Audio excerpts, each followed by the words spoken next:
Chapitre 5. La tour Malkin.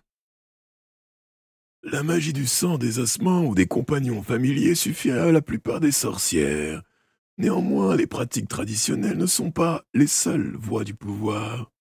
Je n'ai rien contre la tradition, mais j'ai l'esprit ouvert et je sais m'adapter. Je suis Grimalkin. Je vous en prie, essayez encore, supplia Thorn. Elle lutte, elle est forte. Grimalkin mérite qu'on lui donne une chance. J'eus beau m'efforcer de rester éveillé, je perdis de nouveau conscience, sombrant dans un profond sommeil tel que je n'en avais jamais connu. Était-ce la mort? En ce cas, Thorn serait seule. Combien de temps saurait-elle tenir la tête hors de portée des serviteurs du malin? Je lui avais un peu parlé de mon association avec Alice Dean, Tom Ward et John Gregory. Comprendrait-elle qu'elle devrait entrer en relation avec eux et obtenir leur secours? Je tentais d'appeler Thorn pour lui donner mes instructions, mais j'étais incapable de parler, paralysé, condamné à endurer des souffrances de plus en plus intenses. Je n'acceptais pas d'être étendu là, à subir cette torture, tandis que la vie me quittait peu à peu. J'avais un moyen d'échapper à la douleur. Je pouvais me détacher de mon corps et flotter vers ma mort. Je possédais quelques talents dans l'art du chamanisme. La plupart des sorcières de Pendle sont profondément conservatrices. Dès l'enfance, leur clan les teste afin de déterminer à quel type de magie noire elles sont aptes. Celle du sang, celle des ossements ou celle du compagnon familier. Jamais elles n'envisagent un autre choix. Au contraire d'elles, je suis ouverte à toutes les possibilités, à toutes les nouveautés. Peut-être est-ce dû à ma vie de tueuse qui m'a conduite à voyager, à découvrir d'autres cultures et d'autres façons d'utiliser l'obscur. C'est ainsi que j'ai rencontré une sorcière roumaine qui vivait au nord-est du comté et m'a enseigné les bases du chamanisme. Certes, il faut une vie entière pour en maîtriser tous les arcanes. Je n'avais que quelques mois à consacrer à cet apprentissage. Je me concentrais donc sur un seul aspect, l'art de faire sortir l'âme de son corps. Une telle pratique n'est pas sans danger. Un mage qui avait projeté son esprit dans l'obscur fut dévoré par un démon. On risque aussi de ne pas retrouver le chemin de son corps. C'est pourquoi je n'y ai recours que rarement et avec les plus grandes précautions. Mais, à présent, quelle importance! J'étais mourante. Les brumes des limbes se refermeraient bientôt sur moi. Que je quitte mon corps ou pas, au moins, je retrouverai la vue d'une autre façon. Le procédé implique habituellement la formulation de mots-clés prononcés sur un certain rythme. Le plus important reste cependant la volonté de s'évader. J'avais perdu le contrôle de mes mouvements au point de ne même plus pouvoir remuer les lèvres. Néanmoins, ma volonté, soutenue par mon désespoir, se révéla suffisante. Quelques minutes plus tard, je flottais à quelques pieds au-dessus du lit où gisait mon corps. Thorn était assis sur une chaise, la tête dans les mains, le sac de cuir à sa portée. La flamme d'une chandelle vacillait sur une petite table à côté d'elle. Je regardais mon visage tiré, ma bouche ouverte, aspirant l'air à petits coups rapides. Ce n'était pas ainsi que j'avais imaginé ma fin. Grimalkin n'était pas destinée à mourir au chaud dans un lit. Elle aurait dû connaître une mort de guerrière. Puis, à la réflexion, je compris que tel était le cas. Le Kretsch m'avait tué. L'instant où sa griffe m'avait égratigné avait signé ma défaite, le début de mon agonie. Toujours flottant, je passai à travers la porte de la chambre. Je n'étais qu'un léger globe lumineux, invisible aux yeux non exercés. Seuls les plus puissants des épouvanteurs et des sorcières auraient pu m'apercevoir, et seulement dans un endroit très sombre. La lumière d'une simple chandelle me rendait indétectable. Mais moi je voyais clairement, même dans le noir, même si je ne percevais qu'une seule couleur, tout baigné dans une ombre verdâtre où luisait l'énergie vitale qui émanait des êtres vivants. La pièce principale du cottage était comme dans mon souvenir, confortable, propre, quoique en désordre. Le long des murs s'alignaient des étagères chargées de livres et de bocaux contenant des onguents, des herbes et des racines séchées. Avant tout, Agnès était guérisseuse. Assise près de l'âtre sur un tabouret, elle lisait. Je m'approchai pour déchiffrer le titre de l'ouvrage, Les poisons mortels et leur antidote. Elle avait donc écouté les supplications de Thorn. Elle n'avait pas abandonné tout espoir. Que le Kretsch ait été spécialement conçu pour me tuer ne signifiait pas que mes ennemis avaient concocté un poison nouveau. L'élaboration de cette créature avait dû épuiser une grande partie de leur force. Ils l'avaient dotée de nombreuses armes et le poison n'en était qu'une. Sans doute avait-il simplement sélectionné l'un des plus virulents. Si Agnès découvrait lequel, j'avais encore une chance. Je traversai aisément la porte du cottage. La colline de Pendle élevait devant moi sa masse impressionnante. Je pris la vitesse, je pouvais expirer d'un instant à l'autre. et il me restait une chose à faire qui, si je guérissais, m'aiderait à conserver en sûreté la tête du malin.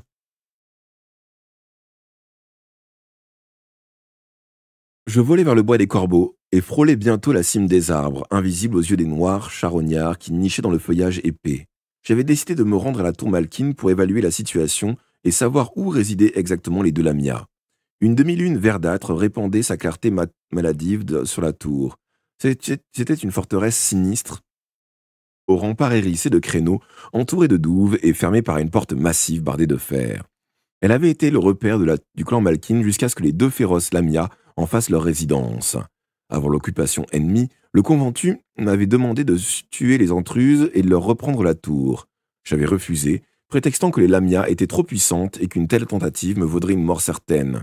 L'une des sorcières avait ricané. « Ah, je n'avais jamais pensé qu'un jour Grimalkin estimerait un adversaire trop puissant pour elle !» Je lui avais fait payer cette remarque en lui brisant un bras. Puis j'avais fixé les autres du regard et elles avaient baissé les yeux.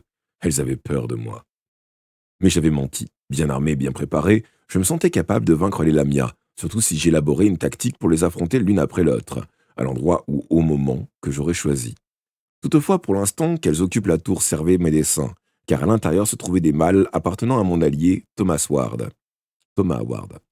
L'une d'elles contenait les livres et des objets qui lui venaient de sa mère et pourraient nous aider dans notre combat contre le malin et ses sbires. Gardés par les Lamia, les mâles étaient en sécurité. Si j'étais venu en chair et en os, je me serais introduite en empruntant le tunnel qui mène au cachot dans les souterrains de la tour.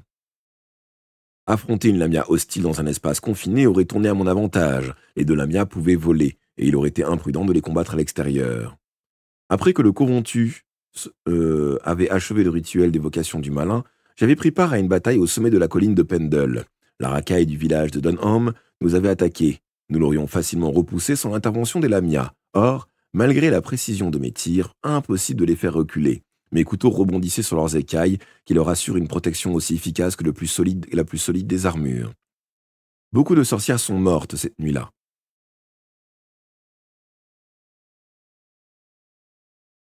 Alors que j'approchais des douves, je ressentis une secousse, comme si j'étais tiré en arrière. Je ne m'étais jamais éloigné à ce point de mon corps, que le fil invisible qui me reliait à lui vienne à se rompre, et c'en était fini de moi.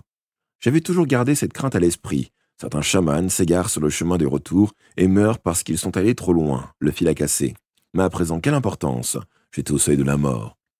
À moins qu'Agnès ne découvre un remède, le temps m'était compté. Je franchis les douves et traversai l'épais mur de pierre de la tour. Je trouvai les quartiers d'habitation dans l'état de désordre où les soldats les avaient laissés après avoir creusé une brèche dans la muraille à coups de canon. Mon clan avait fui par le tunnel, abandonnant un repas entamé. Depuis, la brèche avait été rebouchée pendant la brève occupation des lieux par les Mouldils, avant qu'ils ne soient chassés à leur tour par les Lamia. Le sol était couvert d'immondices. Dans le cellier adjacent, des sacs de pommes de terre et des carottes pourrissaient. Par chance, mon esprit n'était pas doué d'odorat. Des toiles d'araignées constellées de mouches desséchées pendaient dans tous les coins. Des cafards et des scarabées galopaient sur les dalles. Et là, au milieu des ordures, trônait la grande malle qui avait appartenu à la mère de Tom. Personne n'y avait touché. Plus curieux encore, elle avait été épargnée par les toiles d'araignée et même par la poussière. Juste à côté s'élevait une pile de livres. Qui les avait sortis? Et qui les avait lus? Sachant que les possessions de sa mère étaient gardées par les Lamia, Tom Ward n'avait pas verrouillé la serrure du coffre. Or, quelqu'un s'était introduit ici et avait fouillé dedans. La colère me prit. Où étaient les deux Lamia? Comment une chose pareille avait-elle pu arriver? Je flottais jusqu'en haut des escaliers et surgis sur le chemin de ronde où étaient restés les deux autres mâles, celles qui avaient contenu les corps endormis des Lamia. Abandonnées aux intempéries, elles étaient envahies de mousse. Tout baignant dans une lueur verdâtre, je n'aurais su dire si le bois des coffres était pourri ou non. Je promenais mon regard sur la campagne environnante. La tour était encerclée par les arbres du bois des corbeaux. Les alentours étaient calmes et silencieux. Puis soudain, je perçus un appel lointain. On aurait dit le cri d'un rapace, en plus grave, comme sorti du gosier d'une créature de grande taille. Une silhouette noire se détacha alors contre la face verte de la lune. Une des Lamia était de retour. Elle piqua vers moi. 4 ailes couvertes de plumes, un corps aux écailles sombres, des serres refermées sur une chose inerte. Elle décrivit 2 cercles au-dessus de la tour avant de se laisser tomber, sa proie non loin de l'endroit où je planais. Il y eut un choc sourd et du sang éclaboussa les dalles, celui d'un mouton mort. Cette Lamia revenait de la chasse, mais où était sa sœur? La créature piquait de nouveau et je cherchais mes poignards d'un geste instinctif avant de me rappeler mon état. En vérité, même revêtu de mon enveloppe charnelle, je n'aurais pas été au bon endroit pour combattre une telle adversaire. Elle atterrit sur l'un des coffres, ses serres refermées sur le bois, qui visiblement n'avait pas pourri. C'était sans contexte un être formidable et difficile à vaincre, qu'elle pût voler ou non. Elle était plus grande que moi, debout, et elle devait atteindre 9 ou 10 pieds de haut. Ses pattes et arrière griffues semblaient assez musclées pour transporter une vache. Ses bras, en revanche, étaient presque humains, avec des mains délicates, capables de manier une arme, et terminées par des griffes à peine plus longues que les ongles de femme, mais assez acérées pour lacérer le visage et vous ouvrir le cou.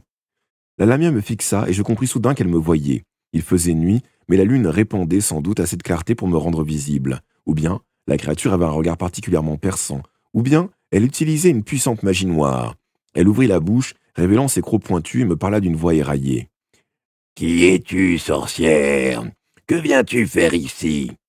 J'étais incapable de répondre. J'ignorais s'il existait un moyen de communiquer pour une âme sortie de son corps. Mes connaissances chamaniques étaient trop limitées, et qu'une lamia sauvage puisse s'exprimer me stupéfiait.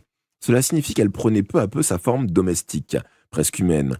Lorsque cette métamorphose serait achevée, seule une ligne d'écailles jaunes et vertes le long de la colonne vertébrale révélerait sa véritable nature. « Ma sœur, je crois qu'une espionne s'est introduite ici. Renvoie-la !» La lamia sauvage inclina la tête et ses yeux aux paupières lourdes se tournèrent vers la porte. Je suivis son regard. Une femme se tenait là qui m'observait. L'ayant examinée plus attentivement, je vis qu'elle était plus proche de la bête. Bien qu'arrivée au stade où elle était dotée de bras et de mains et capable de se tenir debout, elle restait monstrueuse. Sa transformation était loin d'être achevée. Elle haletait tel un prédateur sur le point de bondir, et ses membres de devant, trop longs, pendaient bien au-dessus de ses genoux. Sa face était sauvage, mais ses yeux brillaient d'intelligence et ses hautes pommettes annonçaient un début de beauté. Elle prononça un seul mot, « Avance !» le jetant sur moi telle une lame. C'était un terme ancien langage, un sort qu'on pouvait traduire par « sois parti ». Elle me chassait, et sous ma forme d'esprit, j'étais incapable de lui résister. Le fil invisible qui me reliait à mon corps se tendit, et je fus emporté loin de la muraille, non sans avoir eu le temps de remarquer autre chose. La deuxième lamia tenait dans sa main gauche un livre relié de cuir. L'avait-elle pris dans la malle de la mère de Tom? Déjà, j'étais ramené sous les arbres du bois des corbeaux. Tout devint flou. J'entendis un bruit sourd, et je fus de retour dans mon corps. La douleur aussitôt se réveilla. J'essayai d'ouvrir les yeux, mes paupières étaient trop lourdes. Le même bruit sourd se reproduisit. Je compris alors qu'il venait de mon cœur. C'était un lent battement, au bord de s'arrêter, peinant à entraîner le sang dans mes veines d'agonisantes. Ma vie de tueuse s'achevait, mais j'avais bien formé Thorn. Il y aurait quelqu'un pour prendre ma place. Je sombrais dans une profondeur obscure, acceptant la mort. Tout était fini. Je ne pouvais rien faire de plus.